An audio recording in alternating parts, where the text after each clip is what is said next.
All right, today we're going to have a video discussing a slant to slant transfer. So here I have a slant tube of trypticase soy agar that has a Proteus specimen on it.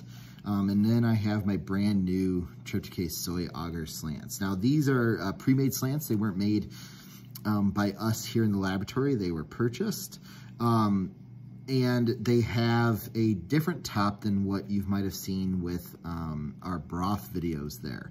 When they have a top that looks like this, okay? Now, you can do slants in either tube. These are just the tubes that we have today. But what I do with these tubes when I get ready to do a transfer is I don't take the caps directly off and sit them down because I could worry about cross-contamination. But what I do, so I'm not messing with this when I have my instrument in my hand, is I pre-loosen the caps and just place the tube down. And I'll do it on the specimen as well, pre-loosen the cap.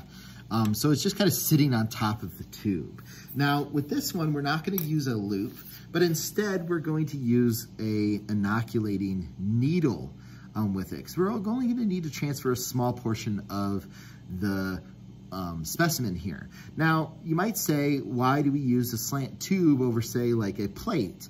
Well, it turns out that if I need to do a lot of specimens, a tube is easier to store long term. But also in this case, we can also use these types of tubes to do chemical testings as well with it, depending on what you want to do. Now, like any instrument, before I start, I need to go ahead and sterilize my instrument. It's been sitting on the countertop here.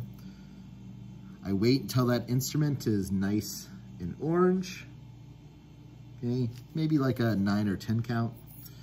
Take that instrument out. I didn't put the handle all the way in so that the handle doesn't become too hot to handle, okay? And then I pick up my tubes. I have my tubes, the caps are pre-loosened, and I need to get my specimen first. Now, again, I don't want to stick this needle right into the specimen itself because I can fry the specimen or cook the specimen.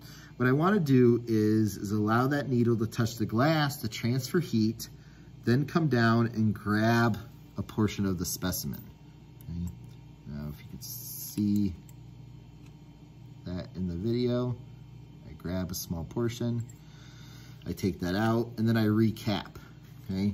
Now, I put that one down, and I pick up my second tube, which was already in my hand, remove the cap, bring it down. I bring the needle, I don't touch the glass. I bring it all the way down to the beginning of the slant. And then I work my way up in a zigzag or S pattern as tight as possible, all the way up to the top of the media until the media ends. And then I can remove my inoculating needle. Now notice I'm still holding that inoculating needle, okay? I'm holding this inoculating needle because I'm not gonna put it down until I re-sterilize it. So here, we re-sterilize. It's now turned orange, okay? I can cheat on the count. I can count in my head. I can count out loud and look strange to the other students, or I can just follow the timer on the video. But nonetheless, I have a sterile needle now. I can place that down, and I have my slant to slant transfer. Now, with this, on these types of lids, I don't want to tighten these lids on my sample that I'm looking to grow all the way down. I like to tighten until it's tight and then give about 180-degree turn, just enough so it wiggles. Then I know that there's going to be oxygen transfer. If I have those other types of tubes, I don't need to do that because they're built to have oxygen transfer inside of them, okay? And then just close my specimen tube, right? And that's our transfer.